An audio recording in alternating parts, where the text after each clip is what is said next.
Consumers, not foreigners, are paying the Trump tariffs. By Paul Krugman. President Trump spoke about trade with China at a cabinet meeting last month.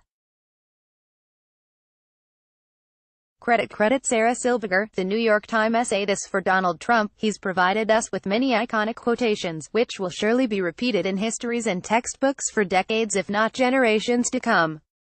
Unfortunately, they'll be repeated because they are extremely clear examples of bad ideas. In economics, the line you hear most is Trump's declaration that trade wars are good and easy to win. Coming in second is his assertion that "I am a tariff man," coupled with the claim that foreigners pay the tariffs he has been imposing. Now, that last claim is something you can test. Over the course of 2018, Trump imposed tariffs on about 12% of total U.S.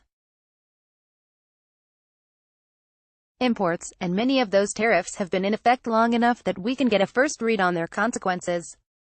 On Saturday, economists from Columbia, Princeton, and the New York Federal Reserve released a paper, The Impact of the 2018 Trade War on U.S. Prices and Welfare, that used detailed import data to assess the tariffs' impact. The paper, by the way, is a beautiful piece of work. The conclusion, to a first approximation, foreigners paid none of the bill, U.S. companies and consumers paid all of it. And the losses to U.S. consumers exceeded the revenue from the new tariffs, so the tariffs made America poorer overall. How did they get this result? The U.S. government collects data on the prices and quantities of many categories of imports. Many of these categories faced new tariffs, but many others didn't. So you can compare what happened to the tariffed imports to the de facto control group of untouched imports. This tells you the impact of the tariffs. Under Trump's vision, in which foreigners would have paid the tariffs, what you would have expected to see is falling prices for tariffed goods, offsetting the tariff, so that consumer prices didn't change. What you actually see, however, is no visible effect of the tariffs on import prices. So foreign suppliers don't seem to have absorbed any of the tariffs, which were fully passed on to consumers. Tariff-inclusive prices, Figure 1, have risen by the full amounts of the tariffs. Image Figure 1. Tommy et al., 2019. These price hikes led to substantial changes in behavior. Imports of the tariffed items fell sharply, partly because consumers turned to domestic products, but also in large part because importers shifted their sourcing to countries that aren't currently facing Trump tariffs. For example, a number of companies already seem to have begun buying goods they previously bought from China from Vietnam or Mexico instead. These changes in behavior are the key to the paper's conclusion that the tariffs have made America poorer. Consider the following example. Pre-tariff, the U.S. imports some good from China that costs $100.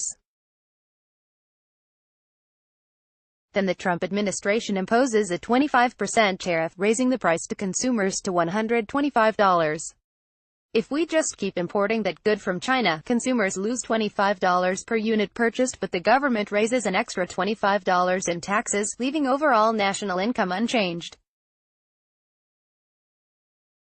Suppose, however, that importers shift to a more expensive source that isn't subject to the tariff. Suppose, for example, that they can buy the good from Vietnam for $115. Then consumers only lose $15, but there is no tariff revenue, so that $15 is a loss for the nation as a whole. But what if they turn to a domestic supplier, say, a U.S. company that will sell the product for $120? How does this change the story? Here the crucial thing is that producing a good domestically has an opportunity cost. The U.S. is near full employment, so the $120 and resources used to produce that good could and would have been employed producing something else in the absence of the tariff. Diverting them into producing what we used to import means a net loss of $20, with no revenue offset.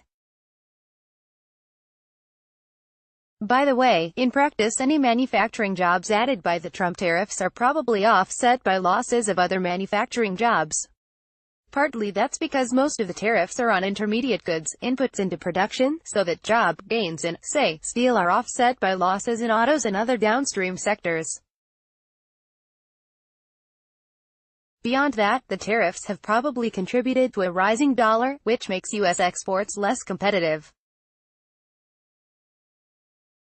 Putting it all together, the Trump tariffs have raised consumer prices, rather than depressing foreign earnings. Some revenue has been gained, but there has also been what amounts to tax avoidance as consumers turn to other, untaxed sources of what we used to import. But this tax avoidance itself comes at a cost, so the U.S. as a whole is left poorer. Now, the numbers aren't that big. The new paper puts the net welfare loss at $1.4 billion a month, or $17 billion a year. That's less than 0.1% of U.S. GDP. But winning it isn't. And the numbers could get a lot bigger if the trade war expands, say with a national security tariff on European cars. The Times is committed to publishing a diversity of letters to the editor. We'd like to hear what you think about this or any of our articles. Here are some tips. And here's our email, letters@nytimes.com. Follow the New York Times opinion section on Facebook, Twitter, @NightOpinion, and Instagram. Paul Krugman has been an opinion columnist since 2000 and is also a distinguished professor at the City University of New York Graduate Center. He won the 2008 Nobel Memorial Prize in Economic Sciences for his work on international trade and economic geography. @Paul Krugman.